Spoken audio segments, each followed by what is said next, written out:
get started on the Sweetheart Waffles. So really quick, I'm the Family Community Health Agent in Frio County. I'm also part of the fabulous Dinner Tonight content team. And what's really cool about Dinner Tonight is that this is my first live video, but Elaine, Odessa, and Kelly have been total rock stars. They've been doing lots of live videos. So continue to watch those videos. If you missed one, that's okay. You can always go back and look at all the past videos. They're on our Facebook page, they're on our Pinterest, as well as our YouTube and Instagram. So make sure to follow all our Instagram or all our social media platforms, as well as visit our Dinner Tonight website.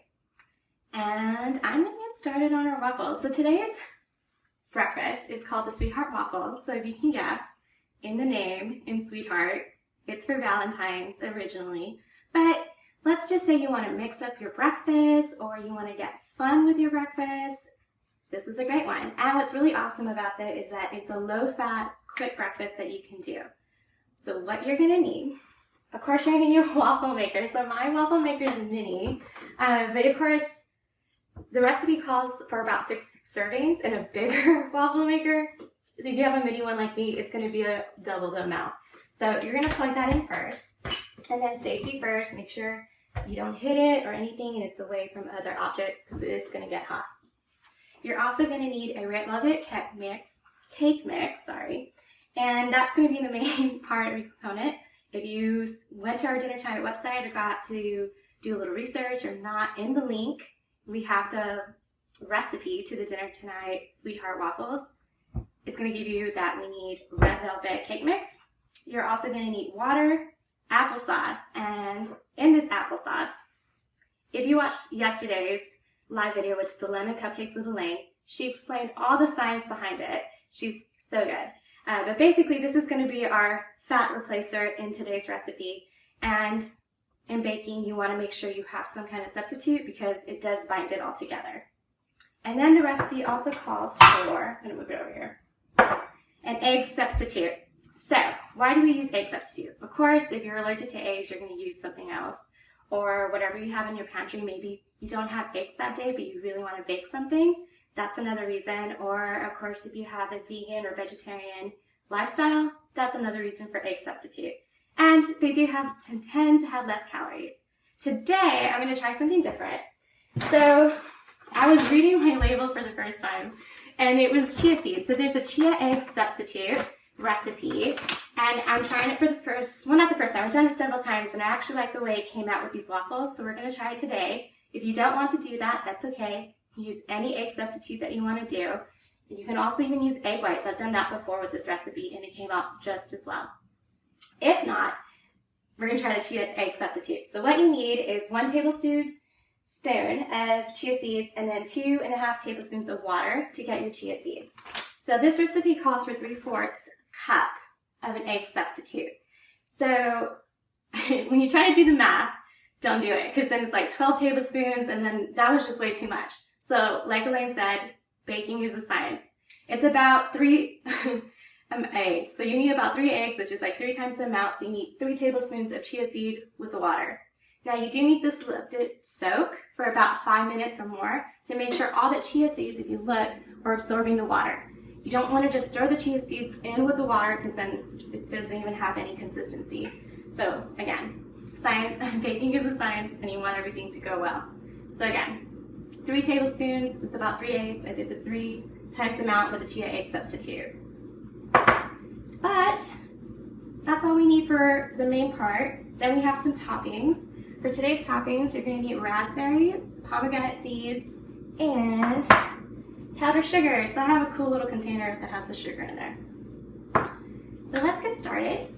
So yesterday Elaine explained having the applesauce at the end, which makes a lot of sense for when you're putting it in the oven. Since we're all putting it in a waffle maker, which cooks really fast, we don't need to do that today. You can actually just mix it all together just for today, because waffles are a little different compared to cupcakes. So we have our water. Then we have our applesauce. Put in there. And then our chia, which is our egg substitute for today. And chias have a lot of fiber in it, so you're going to get a lot of nutritious info. It also has omega-3s and protein, so it's a great break substitute. And then you just need to mix it. You can use a hand mixer if you want, or you can just use, old-fashioned elbow grease just to get it all in there. So applesauce, if you don't have applesauce, another substitute that you can use is also bananas.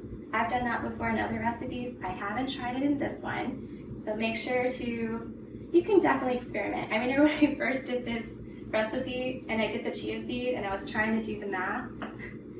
I did like 12 times the amount, and like when I put it in the waffle maker, it just kept going and going. Like it never got small, it was just exploding. So do 3 times the amount if you're gonna use chia. It makes it normal. But definitely have fun with baking. We have a lot of different baking recipes on the Dinner Tonight recipe, and just keep mixing. So I will say, chia also adds texture to your batter. For those who are like, what? Because most of the time when you make like a cake mix or any kind of baking good, you're used to it being nice and smooth. This is gonna be a little grindy just because the chia seeds give it texture. So usually if you do a little research, chia seeds are used as a substitute in muffins. Like it gives like a poppy seed texture. So if anyone's had some poppy seed muffins, you're gonna love it. And what's really good about chia seeds too in this recipe is that surprisingly, it makes all the waffles very fluffy, very tender. And it has a slight crunch, not a lot of crunch, slight crunch. So you definitely wanna try it out. And if you're like me, I have a big bag, so I might as well use the chia seed. All right, I think I got my mixture pretty much in there. Oh, I see a little bit of white. Make sure to get all the white out when mixing.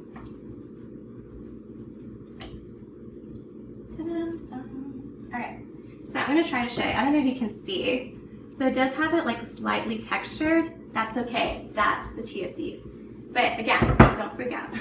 It's gonna be nice and smooth. So then what you're gonna do, get your waffle maker. Oh, mine's steaming. You are going to need coconut spray, or not coconut spray. You can use coconut oil or any nonstick spray that you want. I got the coconut oil. Just do a little spray. If it works, oh my goodness. Mine's not working. I have to get another one. Good thing about a kitchen, you have so many different oils and different sprays, and I have it underneath my cabinet. Okay. Here's my other one. Okay, you don't have to go too crazy, but I have been using it a lot, so just to make sure I spread a bit of it. So everyone has a different trick in measuring out their waffle mix. I like using a measuring cup to put it in there. So for this mini one, it's about 1/4 a cup.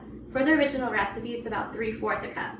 So remember, if you have a bigger one, you can use the 3/4 cup measurement, or read the instructions of your waffle maker. It usually gives you the size measurements. But I'm going to scoop it in there. Then I'm going to use my mini one. Scoop it out. What I also like about this waffle is that you can also eat it for dessert. It's really, really fun. And since there's so many, I like to just grab and go. So I like to meal prep them and have them done. So you don't have to spread it out, I like to spread it out. So while that's cooking, I'll show you the final product and what it looks like. Ta-da! So these are what your waffles are gonna look like. You're gonna get to top it with some powdered sugar, you get to put some raspberries, some pomegranate seeds. If you don't like these toppings, that's okay. You can mix any toppings that you want. Like 4th of July is coming up, you can put blueberries instead and it'll be very patriotic. I mean, just have fun with it. And I know I said it was for Valentine's Day, but you can always treat yourself. Well, that's still cooking. But if you have any questions, comment below. Make sure to visit all the Dinner Tonight websites. Tomorrow's gonna have like a fun hamburger live video because it's National Hamburger Day. So make sure to stay tuned for that. And I think that's it. Oh, for powdered granite sugar, really quick. I have this cool container, but you can use this to shift it out to make it a lot better, or you can sprinkle it on with a spoon. You got options. But yeah, that's it for today. Hopefully you like this quick breakfast. It's a quick breakfast you can do to mix it up. It's a fun little treat, and it's so colorful and pretty. I'm Joss'n. Make sure to like all our Dinner Tonight websites and social media sites. Stay tuned for more live videos, and this has been fun. Bye. Oh, I'm not sure how to end this.